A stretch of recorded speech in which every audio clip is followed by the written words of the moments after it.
What's up, guys? Welcome to Small Town Auto. Today I'm going to be building a gun rack for an AR-15. You know, it's the South, everybody loves their guns, and I've wanted to have like a display kind of platform for this so it can hang on the wall. Give you a better view of it there. Put all the customizations on it myself. This was a whole basic setup, and I put this on there. There's a laser, scope, a reflex sight, and I put a quad rail on there with a bipod and a grip on it. It is unsafe. I checked it before I was messing around with it. Always do that with your guns.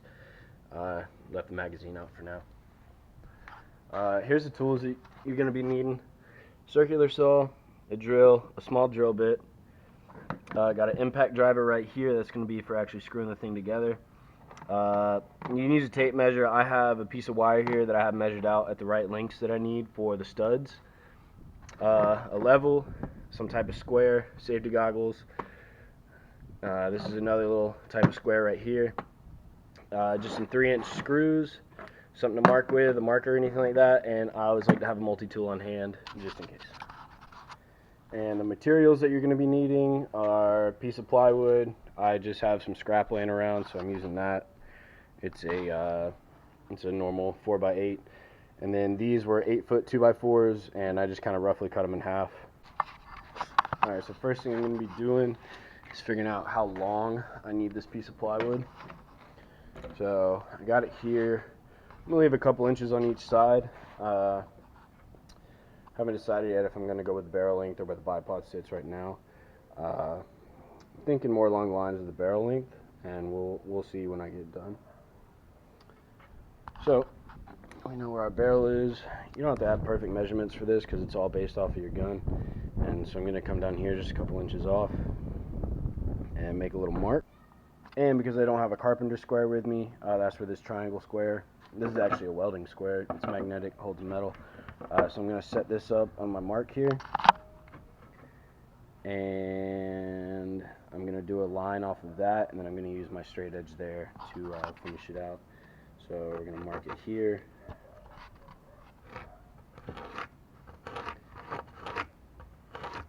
Then we're going to put the straight edge down.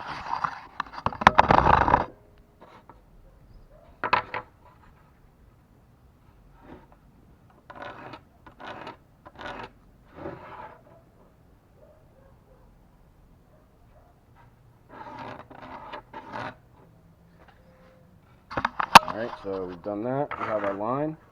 Now we're going to go ahead and put this gun away, so that way we're not getting sawdust and anything on it.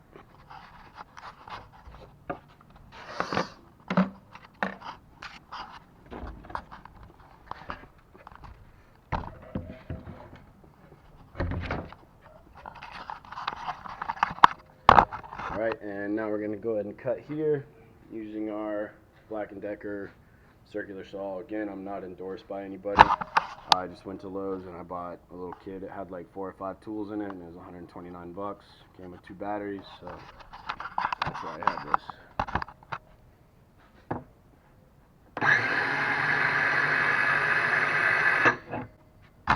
Always use safety goggles when you're cutting.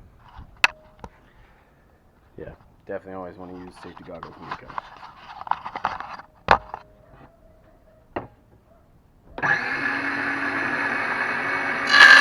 Alright, now I'm going to explain this wire to you. So the house I'm in is built on 24-inch studs, and I have this wire, and you can use string, you can use tape, whatever, cut to 24 inches. So I'm going to use the 2x4s, and I'm going to cut those to, cut them down a little bit and place them on center on this, and that way you can mount them into the studs.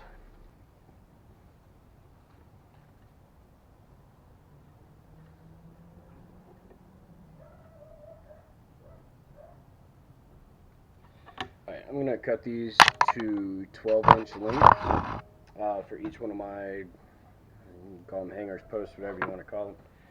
So that's what these are going to be. Going to be 12 inches.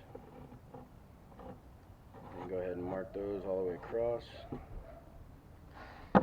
And we're going to go ahead and cut those.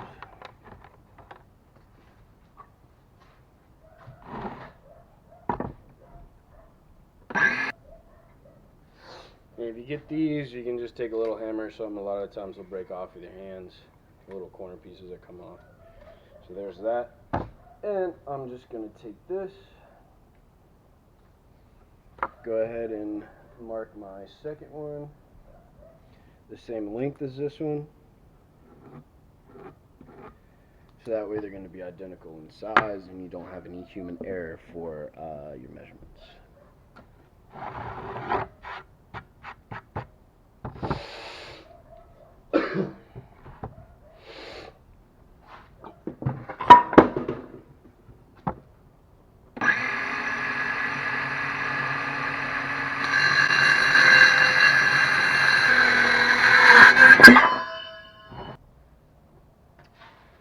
Now what we're going to do, clear off where you're working, put them down back on the bench. So we're going to take our 24-inch piece of string, wire, whatever you want to have. We're going to center it up on here. Hopefully you guys can see all this. So we're going to center it up on here.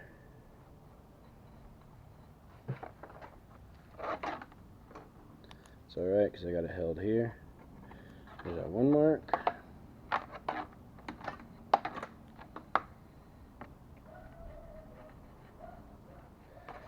Here's going to be our second.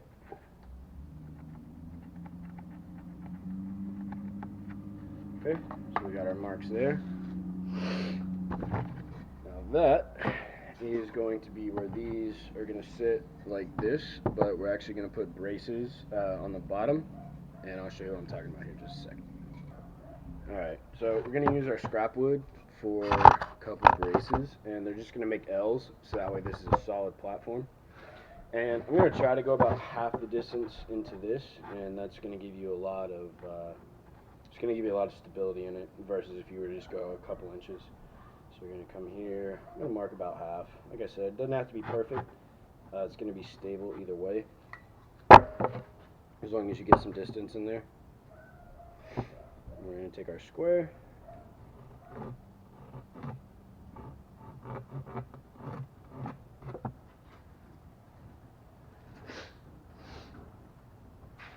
Sorry about that. Been a little bit under the weather here the last couple days. Alright, so we're just going to double check that. So it's about half. Cut right on that line. Grab our saw.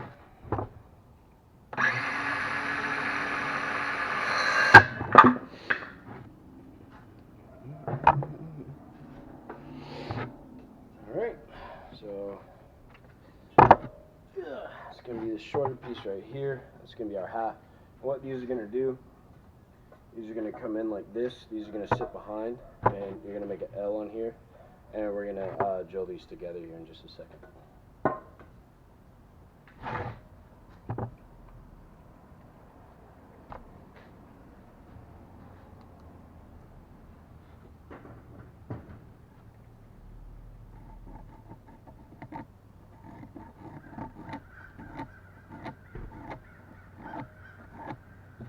Alright, this should be our last cut. While we're waiting on that, I'm going to go ahead and show you what I'm talking about with these brackets. So they're going to sit like this, and we're going to put our square in there just to make sure that they are square. They stay square. And all we're going to do, we're going to take our normal drill with a drill bit that's slightly smaller than the screws that you're going to be using. And we're going to run a couple pilot holes.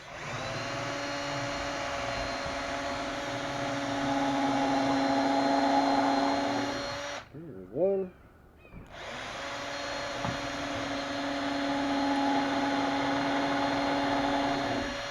There's two. Alright, I'm using just 3-inch exterior deck screws for this. That's going to give me enough penetration into the next piece of wood going through the 2x4. You could probably do 2.5 because 2x4 is actually 1.5 inches by 3.5. But I went ahead with 3. So you can see there, we're going to have good penetration into that. And we're going to take our impact drill, impact driver, whatever you want to call it. It's got our number 2 Phillips screw on it.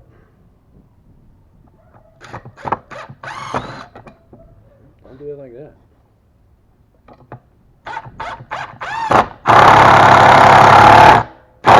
Alright, check our square inside, it's still good.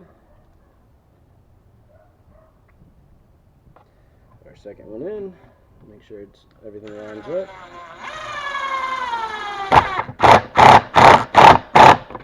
There you go. I like to do them just below the surface, so that way everything sits smooth. Okay, so we have it like this, and what that is going to do is it's going to sit just like that.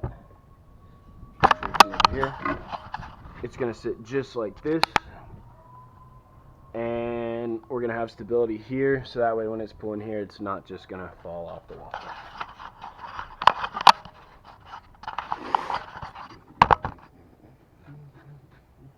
Alright, and you can see we got it on our center mark. Slide it over just a tad, and that's going to be centered right there. Now what we're going to do here again is we're going to drill a couple more pilot holes with our normal drill bit. Make sure it's resting flat on the surface.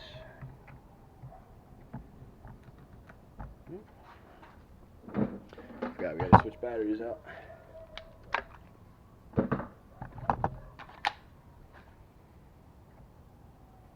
And I'm going to do these right on the center mark.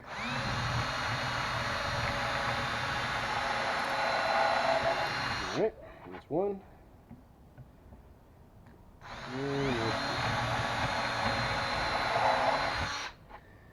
Alright. Back to the impact driver. 3-inch screw. These ones we'll probably have to grind down a little bit.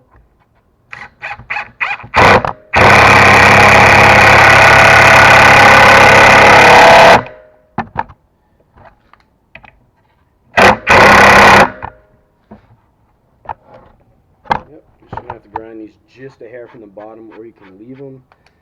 I'm probably going to go ahead and grind them. So there's one.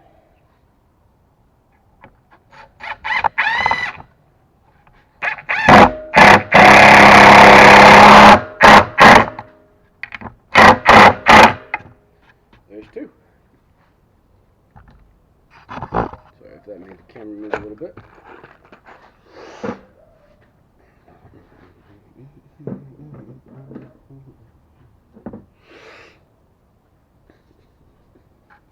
Alright, so now we're going to come back and we're going to finish this cut right here.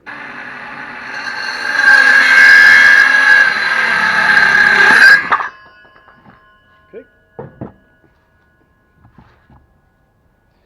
Then we're going to come back with our other 12-inch piece. And we're going to do the same thing that we did on this side. We're going to square them up. I'll try to show you a different view this time. Alright, so we're going to square these up here. Put our little triangle square in there. And we're going to run pilot holes.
said, I like to do them just a little bit below the surface, so you know, if you want to paint them, cover them, or whatever, they're not showing.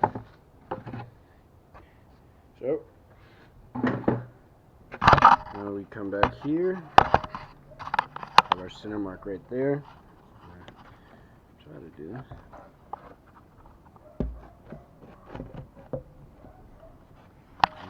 Alright, so we got that centered on our mark right here, and we're going to go ahead and make a few more pilot holes for it.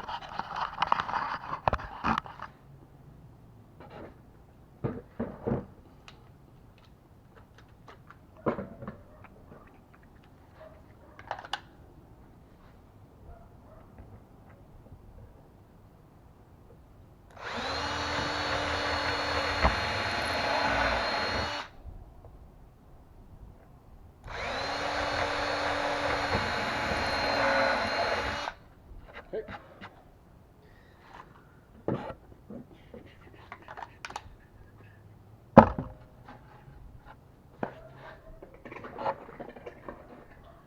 The impact driver.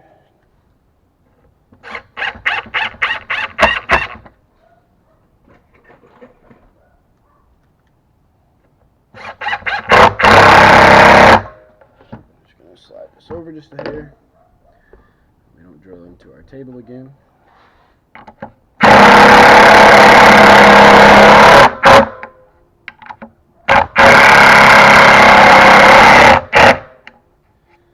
Alright guys, and that is going to be your final product here. Nothing super special, super complicated to do. You can clean it off, and you know, this is where your own creativity can come into play. You can paint it however you want, you can make a design on it, whatever you want to do.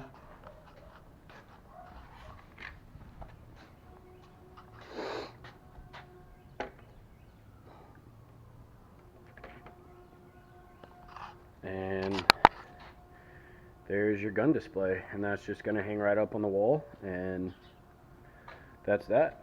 And you know, the reason I did this, I was looking for something like this similar on YouTube, and I didn't see it. I just saw people making these, you know, quote-unquote easy do-it-yourself gun racks, but they required all these special tools to route things, to make special curves and whatnot into the rack. But I mean, this is good enough, right?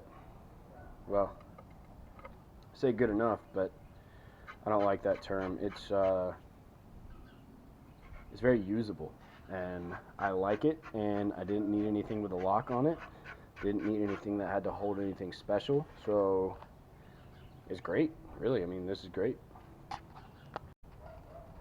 And if you build this how I've done it, if you move, if you change locations and for some reason you have a different stud pattern inside your house, it's 4 screws. You have 2 here, 2 here, and you can slide those in and out, and you can put it on any stud center that you need.